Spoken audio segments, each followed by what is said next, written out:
Hello guys, BrickClicker here and welcome back to another video. Today's video, I'm looking at why LEGO don't make that many trains. So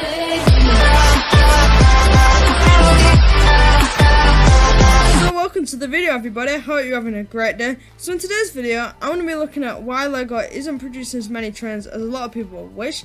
And because they only make LEGO City ones every 4 years and they produce two, which is a passenger train and a cargo train. So over the last 20 years we haven't had that many trains.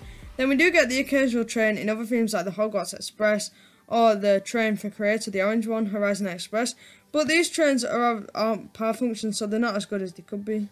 So within the AFO community, there's definitely more of a demand for trains, as we can see this as a lot of adults build custom trains because they don't just feel like their needs for trains are being fulfilled by the LEGO group.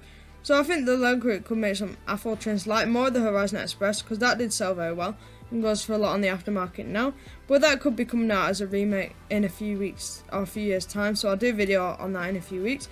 But I think there's definitely a market for the trains, and even the Harry Potter Hogwarts train proves that trains without power functions are still really good, because you can do them at a cheaper price point and kids will buy it, and it's a really good train and they can make great things with them piece counts and also do very cheap stations. So guys, I think there's a wider audience that LEGO could reach out to with the trains, as there's a lot of train enthusiasts out there who like looking at trains in real life but also like LEGO. So I think if LEGO translated more iconic trains or just wider ideas of trains into the model, then you could definitely interest more people.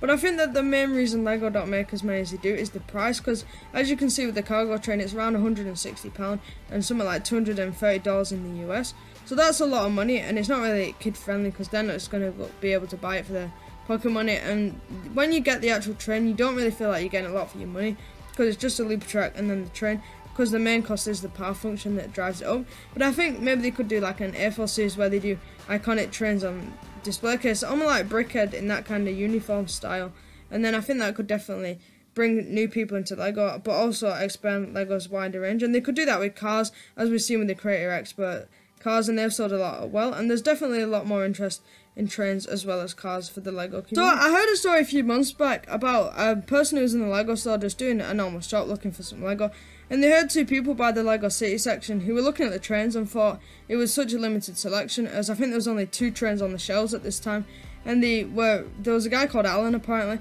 and he was a big rail enthusiast, but he weren't able to get trains that he liked because he thought that they were too American, the trains, and they didn't really fit his kind of style of trains. So that's what I mean about linking it to the wider audience that the LEGO could bring in a lot of profit for. But I think that the main reason they don't do as many trains is because the adults will want power functions in it, but that brings up the cost, and if they make a lot of them, then it'll be its own theme, and then they could make themes that are more profitable in that space. But I think overall they should do more, and there's a lot more of a market than LEGO probably think there is.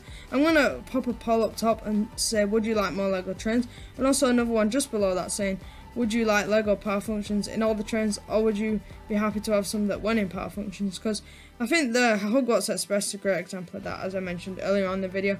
But I think that's all about what I've got to say about LEGO trains. I definitely want more, but if they're a bit cheaper, then I definitely want some more. And I love how you can make a lot of different layouts and maybe do more different styles of track as well. But yeah, if you did enjoy the video and you want to see more from BrickClicker, please consider subscribing and turn on the notification bell. And if you did like the video, please like it and tell me your opinions on LEGO trains down in the comments below. And you can watch a few videos on screen now in a minute if you did enjoy. And I'll see you all later. This is BrickClicker signing off.